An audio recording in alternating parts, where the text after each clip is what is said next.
So I'm pretty sure if you're a resident of Victoria, you probably know about these machete boxes. There's about 40 of these tin cans dotted around, and for some reason they cost $30 million. Old news. So one of the members of the Libertarian Party in Parliament, David Limbrick, has been doing this pretty, to be honest, comprehensive investigation on actually these machete boxes, where they have been built, um, and also the actual prices of these boxes. There's a quotation actually showing that these boxes costed a maximum of $4,000 based on the quotation, and allegedly that these machete boxes also could have been built in prisons like Mount Gambier or Ravenhall, for example.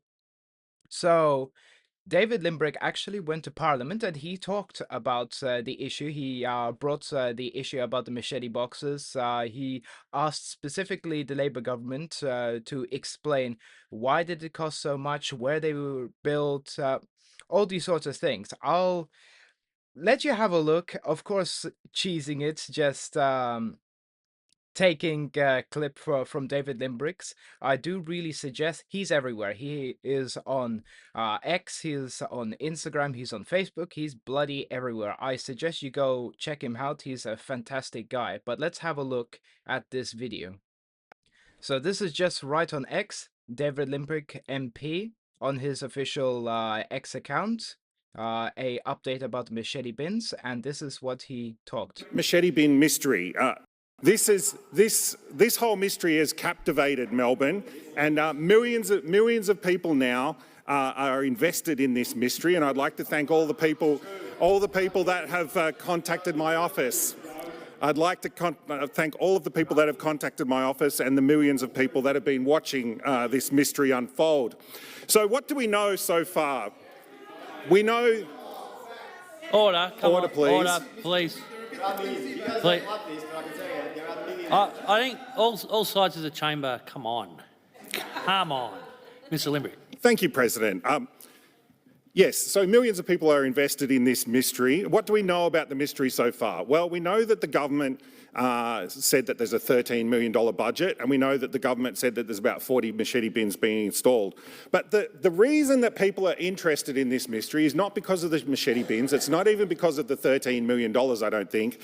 It's because it's emblematic of the needless secrecy that this government always engages in.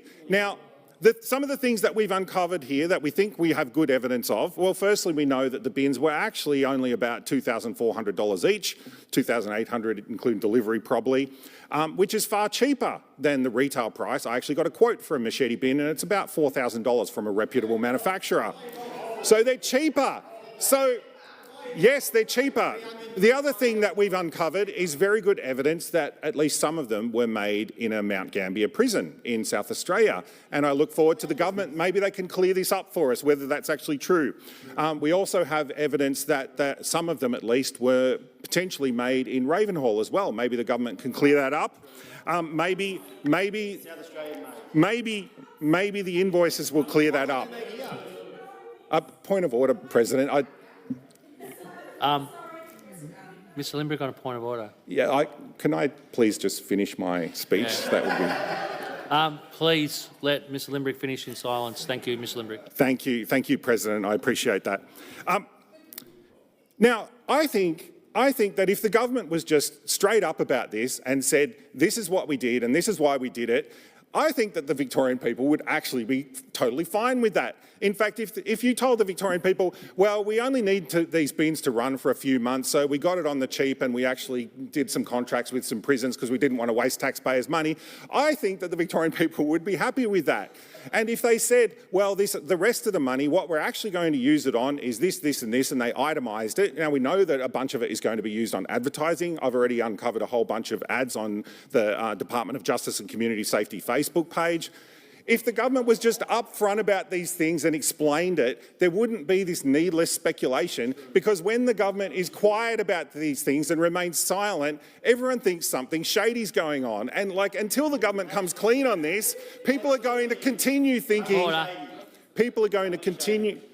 People are going to continue thinking that something shady is going on. So I would urge the government right now, if they wanted to, they could surprise me and stand up and spill the beans on exactly what's going on and tell everyone in Victoria and just knock this on the head. There'll be no more speculation and you'll ruin the machete bin mystery series. But I somehow doubt that they'll do that.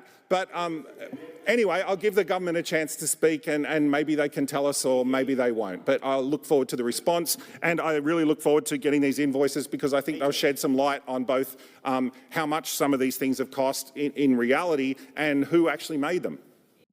So I really believe that Mr. Limbrick absolutely knocked this on the head, and I'm definitely very interested to actually find out if the Labour government will actually make a response to see where these bins were actually made and the prices of these bins exactly. Because $13 million, man, that's a lot of money, right?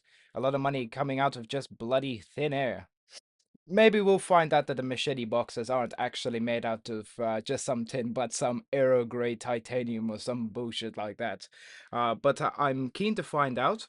Also, don't forget to actually go see Limbrick on his social media account if you have some updates about these machete bins. Don't come to me about it. Go to him. He's the one who's investigating it. He's our neighborhood Sherlock Holmes.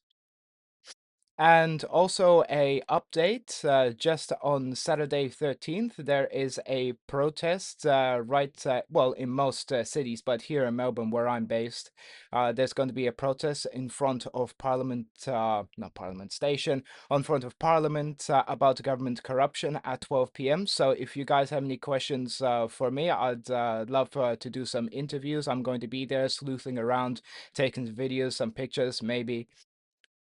And yeah, see you guys there. Adios.